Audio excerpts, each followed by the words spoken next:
So now you will explore how this whole situation of the migraine is affecting you, and we will do this in different layers. We will start with you as physical being, so you can take a little bit time and ask yourself inside, how is this migraine affecting me in my physical way of being? I have to say it's not easy to be friendly with the head. I wake up and immediately the migraine is there. Immediately feel sick and I cannot even move. It's terrible.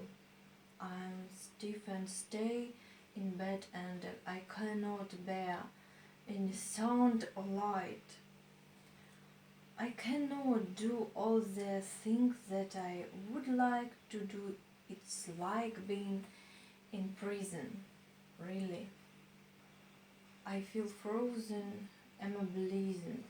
The only thing I can do is lie in the darkness and wait for the medication to work, and maybe it gets better.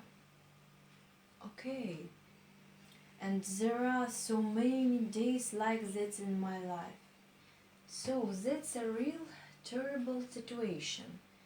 Being impersonate, not being able to move. So lying in the darkness and just waiting until the sickness is over. Yes. And you think it isn't difficult to stay in a friendly way with your body in this suffering?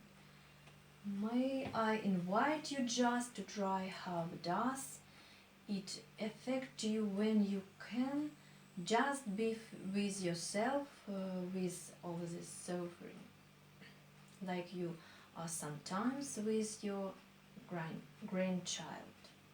So if you immigrant having this attitude, do you have towards your grandchild when there is this suffering? When you apply that attitude to yourself, how does that affect you? Oh, my grandchild.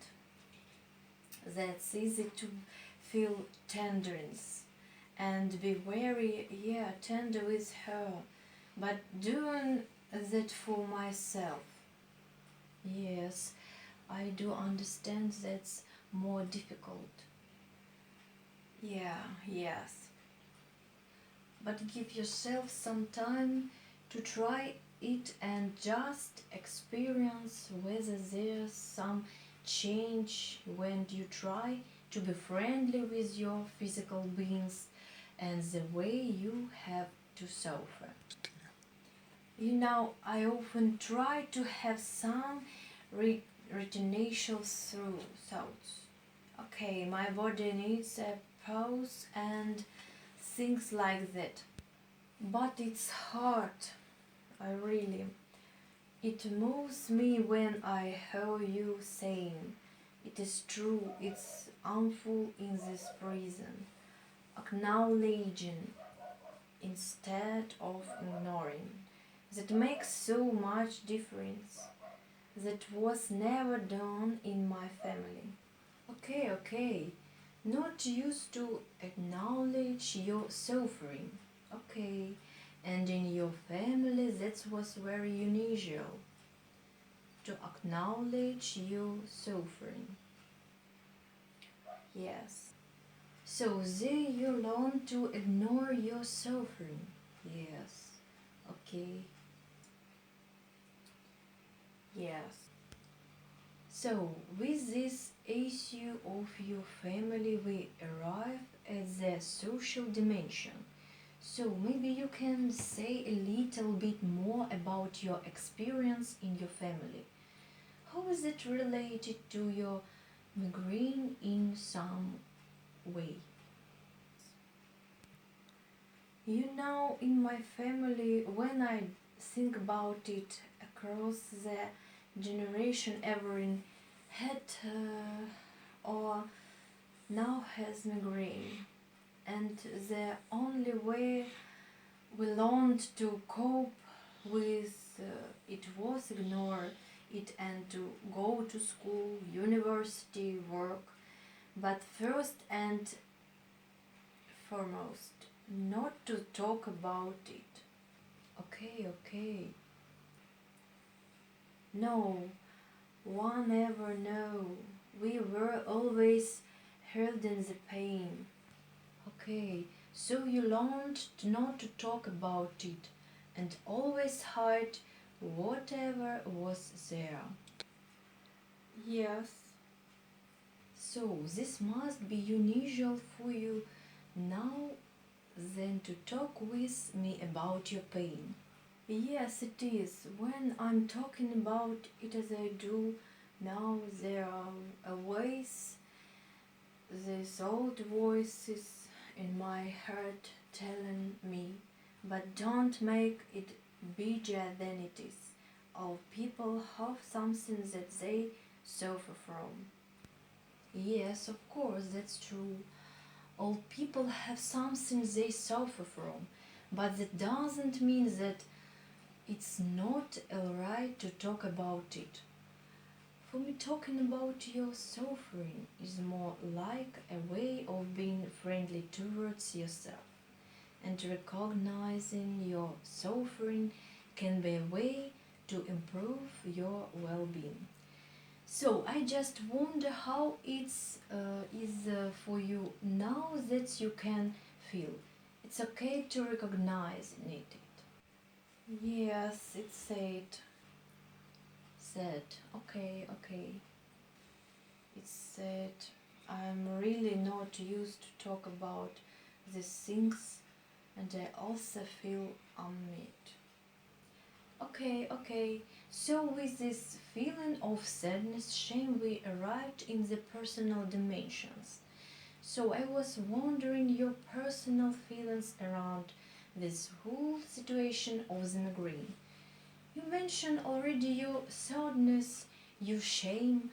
Are there more of your personal feelings that are connected to the situation of the migraine? There was some curiosity, like wanting to find out how all things belong together. But now it's more or less lineless. The long lines of not sharing. Yes, and hopelessness. Yes, and hopelessness also. And you also said your security and hopelessness. I was wondering, is there some connection between your security, your hopelessness, or what way does the migraine take away your hope? You now, I always hope for something from the outside to come and take away the pain, or that it just simply will go away overnight. Of course, you hope that something that can help you and that it will stop the suffering. But you say you are always looking at the outside. Yeah, and I know it's naive,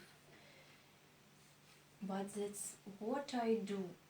I always put trust in something outside me, and I end up disappointed or deceived.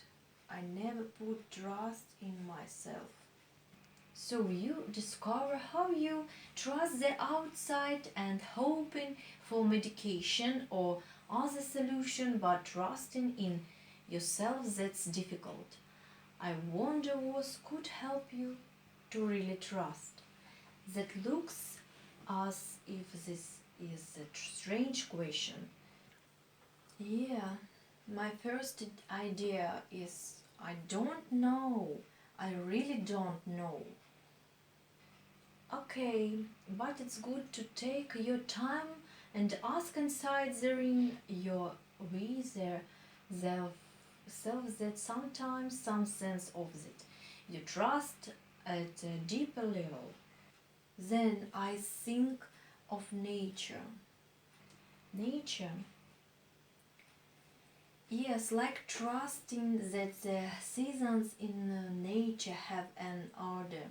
Like it's easy to trust that after the winter, the spring will come. So you experience an order in nature that is bigger than your life. Okay, and that's something you trust. I was wondering how is it related to your hope? Well, it goes together with the question, where is my place in all this? So when I stay with the order of life, what could come for me now in the autumn of my life? Oh, that's nice question. What could come for you now in the autumn of your life? Yeah, as is if that opens up some new perspective or yes, it's like a relief. Oh, it opens up a new approve to hope for me. Okay, like confidence in nature and belonging to a bigger order. So, if you take now a little bit more time to feel how does it affect you when you just think of this order in nature and order that's bigger than you. But at the same time you seem to be part of that order of nature. How does it affect you? It fills me up with peace. Peace? You can feel peace in that. Yes. That's an important spatial emotion. So we arrived in the spiritual dimension very naturally. Yes.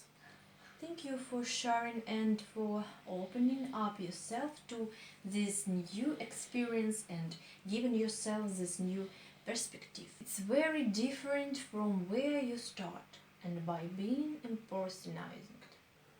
Yes, it was. It is. It is. And thank you for this meeting. It really was meaningful and important to me to let a little bit of my feelings. Yeah, allow it to be seen and to be witnessed. I see, yes, I see. Thank you. That was very different from what you have always experienced in the past. Yes, indeed, it is. Thank you very much. You're welcome.